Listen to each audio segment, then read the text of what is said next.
இயேசுவில் பிரியமான சகோதர சகோதரிகளே, ஒரு அரசன் தன்னுடைய பிறந்த நாளை முன்னிட்டு மக்களுக்கு ஏதாவது ஒரு பரிசு தர வேண்டும், மக்கள் எல்லோரும் என்னை வாழ்த்த வேண்டும், போற்ற வேண்டும். இன்றைய நாள் ஒரு மிக முக்கியமான நாளாக அவர்கள் கருத வேண்டும். என்னுடைய பிறப்பானது இவர்களுக்கு ஒரு மகிழ்ச்சியை தந்த ஒரு சிறந்த நாளாக இன்று அமைய வேண்டும் என்று அவர் ஆசைப்பட்டு எல்லோருக்கும் ஒரு அறிவிப்பு விடுகிறார். என்னுடைய பிறந்த நாளை முன்னிட்டு என்னுடைய அரசவையில் இருக்கின்ற உங்களுக்கு பிடித்தமான பொருட்களை நீங்கள் வந்து எடுத்துக்கொள்ளலாம், யார் எது வேண்டுமானாலும் நீங்கள் எடுக்கலாம் என்ற ஒரு அரசு ஆணை அறிவிப்பு. எல்லோரும் வேகமாக வருகிறார்கள். வழக்கமாக பொம்பளைங்களாக தானே செஞ்சுருப்போம், எங்கடா அந்த நகை இருக்குது அப்படியே பார்த்துருப்போம். சரி, பசங்களாக இருந்தால் அவங்களுக்கு தேவை, ஆண்கள் அவங்களுக்கு தேவை போல் எல்லாமே எடுத்துகிட்டே இருக்காங்க. கடைசியாக ஒரு சிறிய குழந்தை, ஒரு 10 வயது மிக்க ஒரு குழந்தை அப்படியே அழகாக ஹாயாக வந்துட்டே இருக்கான். எல்லாரையும் பார்த்து அவன் சிரிக்கிறான், எல்லோரும் அவனை பார்த்து சிரிக்கிறார்கள். இவ்வளவு இன்னும் அந்த பையனுக்கு ஒன்றுமே தெரியலையா? இவனை விட சின்ன பசங்களாம் போயிட்டு தேவையானது எல்லாமே எடுத்துகிட்டு போயிட்டாங்க. எல்லாமே அவனை பார்த்து சிரிக்கிறாங்க. அந்த சிறிய பையன் பெரியவர்களை பார்த்து சிரிக்கிறான், ரொம்ப கைத்தட்டி சிரிக்கிறான். என்ன, ஒருவேளை இந்த சின்ன பையன் ஏதாவது லூஸாக இருப்பானோ, ஏதாவது பைத்தியமா, ஒன்றும் புரியலையே, ஏன் அப்படி சிரிக்கிறான்? நம்மளை பார்த்து சிரிக்கிறான், ஒரு பொருள் கூட எடுக்க இவனால் தெரியலையே அப்படின்னு சொல்லிட்டு அப்படியே பொறுமையாக வந்துட்டே இருக்கான். அரசர் எல்லாருக்குமே பொருள் எல்லாம் கொடுத்து முடிச்சுட்டு அப்படியே அமைதியாக நிற்கிறார்.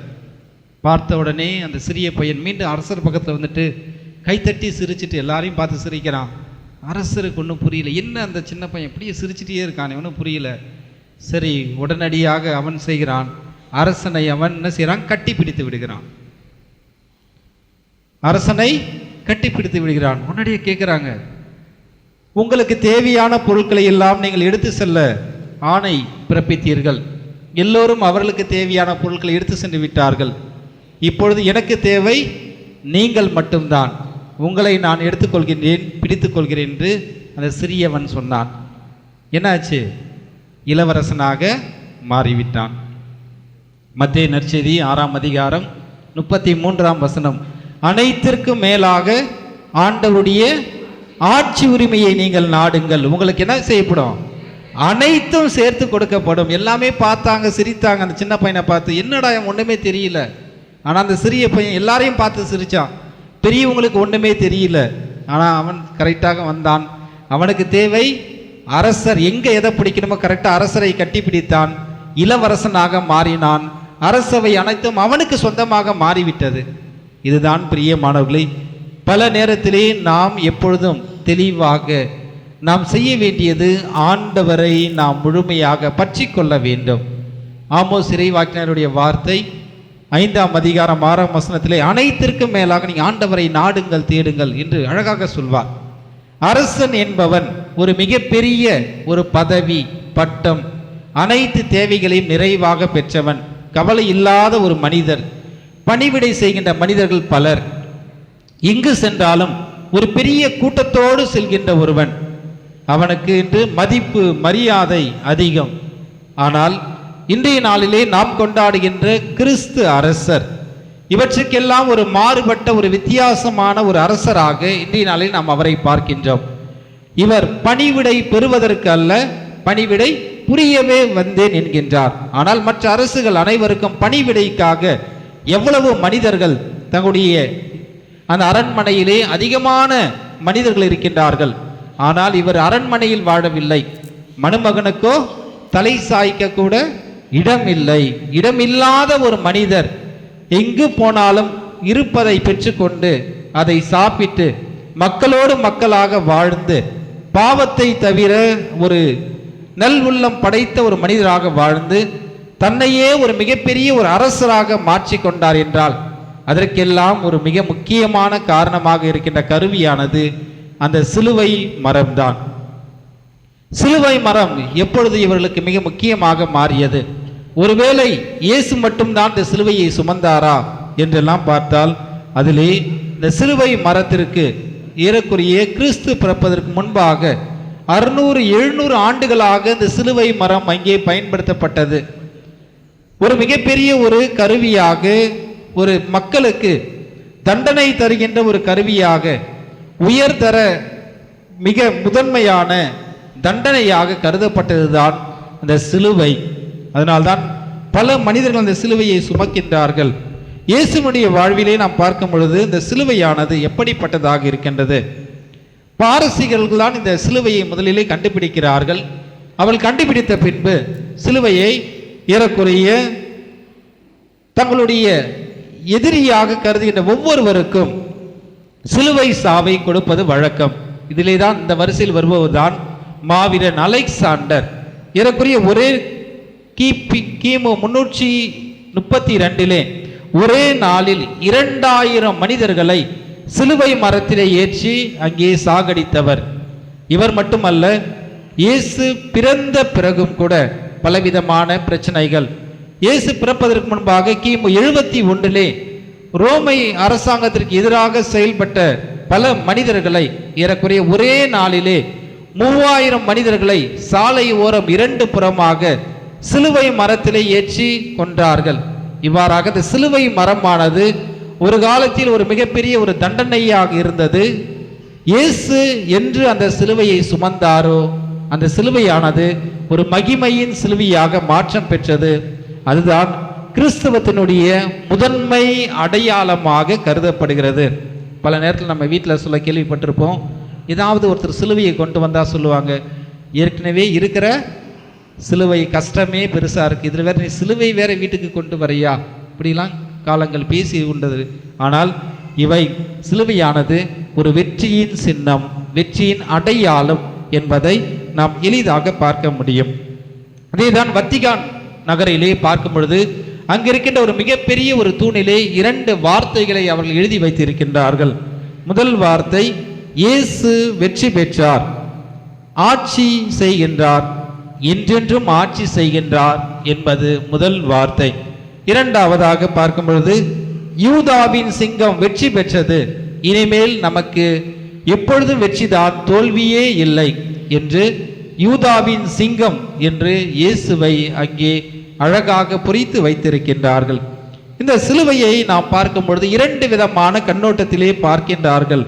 ஒரு ஆடம்பரமான ஒரு அரசனாக, இரண்டாவது இரக்கத்தின் அரசனாக அதை பார்க்கின்றார்கள். இயேசு அங்கே கழுதையிலே அமர்ந்து எருசலேம் நகரை நோக்கி பயணம் செய்யும் பொழுது அங்கே எல்லோரும் ஓடி வருகிறார்கள். ஓசன்னா ஓசன்னா என்று எல்லோரும் ஆர்ப்பரித்து ஆடம்பரமாக பாடல் பாடி இயேசுவை அழைத்து வருகிறார்கள். அங்கே குருத்துவத்தினுடைய மகிமையை வெளிப்படுத்துகின்ற ஒரு முதன்மையாக சிலுவைக்கு முன் தன்னுடைய குருத்துவத்தை அங்கே வெளிப்படுத்துவதாக பார்க்கின்றோம். ஒரு மிகப்பெரிய ஒரு மகிமை மிக்க, ஆடம்பரம் மிக்க ஒரு விழாவாக அவர்கள் கொண்டாடுகிறார்கள். இரண்டாவதாக நாம் பார்க்கும் பொழுது, இயேசு ஒரு இரக்கத்தின் அரசர், இரக்கத்தின் அரசராக நாம் அவரை பார்க்கின்றோம். அதுதான் பாடல் வரி மிக அழகாக சொல்கின்றது. ஏழைகள் வாழும் தெருக்களில் இறங்கி இயேசுவே நடந்து சென்றார், இவர்களுக்கு தான் விண்ணரசு என்பதை அவர் எடுத்து சொன்னார் என்கிற வார்த்தையை அங்கே இயேசு இரக்கமுள்ளவர், பரிவுள்ளவர், மன்னிக்கக்கூடியவர் என்பதை அங்கே எடுத்து காட்டுகின்றார்கள். இணைச்சட்ட நூல் 21ஆம் அதிகாரம் 22, 23 அந்த வசனங்களை நாம் பார்க்கும் பொழுது, மரத்தில் தொங்கவிடப்பட்டவன் சபிக்கப்பட்டவன் என்று குறிப்பிடப்படுகிறது. அந்த அளவுக்கு யாராவது ஒருவர் சிலுவை சாவை பெற்றால் அவன் தன்னுடைய வாழ்க்கையிலே ஒரு மிகப்பெரிய ஒரு பாவி, இவன் சபிக்கப்பட்டவன், யாராலையும் ஏற்றுக்கொள்ள முடியாத ஒரு மனிதன் என்பதை பல நேரத்திலே அங்கே பார்த்தார்கள், அனுபவித்தார்கள், உணர்ந்தார்கள். ஆனால் இயேசு சுமந்த பிறகுதான் அந்த சிலுவையானது ஒரு மகிமையின் சிலுவையாக மாறிவிடுகின்றது.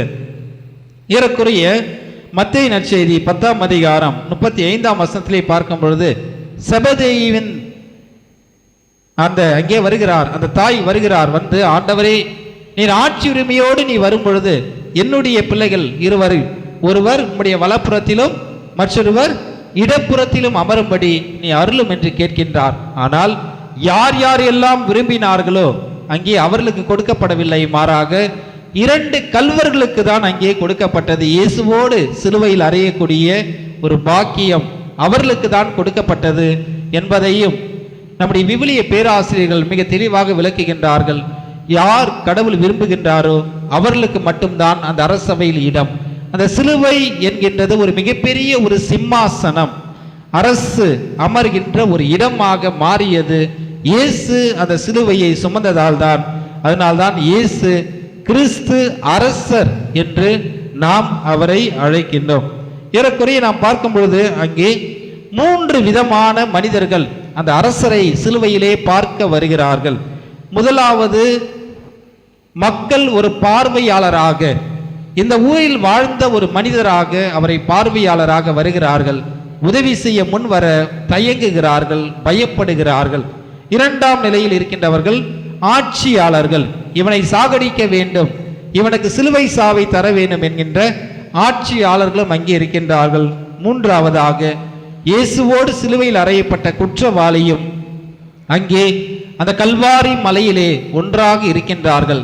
ஆனால் இவற்றையெல்லாம் கடந்து இயேசு அங்கே வெற்றி வீரராக வருகிறார். இந்த 2 கல்வர்களையும் நாம் சிந்திக்கும் பொழுது அங்கே மிக தெளிவாக பதிவு செய்யப்படுகிறது.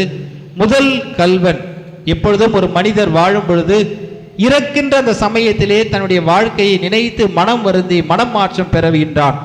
கடைசி நிமிடத்திலும் ஒரு மனிதர் மனம் மாறி, ஆண்டவரே நான் பாவி, என்னை மன்னியும் என்று கேட்டால் அவனுக்கு மோட்சம் உண்டு என்பதுதான் நமக்கு கற்றுத்தருகிற மறைக்கல்வி. இதுதான் உண்மை. அதை உணர்ந்த அந்த நல்ல கண்வன் கேட்கின்றான், ஆண்டவரே எங்களையும் நினைவு கூறும் என்று கேட்கின்றான். ஆனால் அருகில் இருக்கின்றவனுடைய அந்த வார்த்தை அங்கே ஒரு மனித தன்மையோடு இருக்கின்றது. இங்கே நல்ல கல்வன் இயேசுவை ஒரு இறை தன்மையோடு பார்க்கின்றான். அவன் இன்றே நீ என் வான்வீட்டில் இருப்பாய் என்று இயேசு அவனுக்கு அழைப்பு விடுக்கின்றார். அங்கே அவனும் மகிழ்கின்றான். பிரியமானவர்களை, கடவுள் நம்பிக்கை உள்ளவர்களாக நாம் எப்பொழுதும் இருக்க வேண்டும். கடவுளை நாம் ஏற்றுக்கொள்ள வேண்டும். இதைதான் ஒரு கவிஞன் மிக அழகாக சொல்கின்றான். பல சிலுவைகளை செய்த இந்த தச்சன் ஒரே ஒரு கிறிஸ்துவை கூட இவனால் உருவாக்க முடியவில்லையே. எல்லோரும் சிலுவை செய்கின்ற மனிதர்களாக மக்களாக தான் இருக்கின்றார்களே தவிர இயேசுவாக வாழ யாரும் முன் வரவில்லையே என்று கவிஞன் ஒரு ஆதங்கத்தோடு தன்னுடைய வார்த்தையை பதிவு செய்கிறான். இந்த சிலுவைதான் இயேசுனுடைய ஒரு மிகப்பெரிய ஒரு கிரீடமாக அரசராக மாற்ற உதவி செய்தது. பின்பு ஏன் இன்றைய நாளில் இந்த கொடியை நாம் ஏன் ஏற்ற வேண்டும்? இந்த கொடியினுடைய அடையாளம் என்ன, எதற்காக என்று பார்க்கும் பொழுது, பழைய காலத்திலே அரசர்கள் போர் தொடுக்க செல்லுகின்றார்கள். எங்கெல்லாம் போர் தொடுத்து சென்று அவர்கள் வெற்றி பெற்று வருகிறார்களோ அவர்கள் வரும் பொழுது அவர்களுக்கு முன்னதாக இந்த கொடியை உயர்த்தி பிடித்து வேகமாக ஆர்ப்பரித்து வாழ்க வாழ்க என்று அந்த கோஷம் இட்டுக்கொண்டே வருவார்கள். அந்த குறிப்பிட்ட அரண்மனை வரும் வரை அங்கே ஒரு மிகப்பெரிய ஒரு ஆடம்பரமான வரவேற்பு அவர்களுக்கு கொடுக்கப்படும். அதனால்தான் இன்றைய நாளிலே இந்த கிறிஸ்து அரசர் என்பவர் வெற்றியின் வீரர், அவர் வெற்றி பெற்றவர். இனிமேல் அங்கே சாவு இராது, அவருடைய வாழ்வில் எப்பொழுதும் வெற்றிதான் என்பதை நினைவு கூறுகின்ற விதமாக தான் இந்த கொடியானது இன்றைய நாளில் நாம் ஏற்றி வெற்றியின் கொடியாக நாம் இதை பார்க்கின்றோம். பிரியமானவர்களை, நாமும் ஒவ்வொரு நாளும் கிறிஸ்து அரசருடைய அரவணைப்பிலும் அன்பிலும் வாழ வேண்டும். மன்னிக்கின்ற அரசர், ஏற்றுக்கொள்கின்ற அரசர், மன்னிப்பிற்கு அளவே இல்லை, ஆழம் அகலம் எல்லை இல்லை என்பதை தான் வாழ்ந்த இறுதி நிமிடத்திலும் சிலுவையிலே தொங்கிக் கொண்டிருக்கும் பொழுது தந்தையே இவர்கள் செய்வது என்னது என்று தெரியவில்லை, அறியவில்லை, புரியவில்லை என்பதை வெளிப்படுத்தி ஒரு மன்னிப்பின் அரசர் என்பதை தன் செயல் வழியாக வெளிப்படுத்தினார். நாமும் தொடர்ந்து நாம் ஜெபிப்போம். இயேசுவை போன்று, கிறிஸ்து அரசரை போன்று நம்மோடு வாழ்கின்ற மனிதர்களை நாம் நேசிக்கவும், அன்பு செய்யவும், மன்னிக்கவும், விட்டு கொடுத்து வாழவும் அருள் வேண்டி இந்த தெய்வீக பலியிலே நாம் தொடர்ந்து நாம் ஜெபிப்போம். ஆமென்.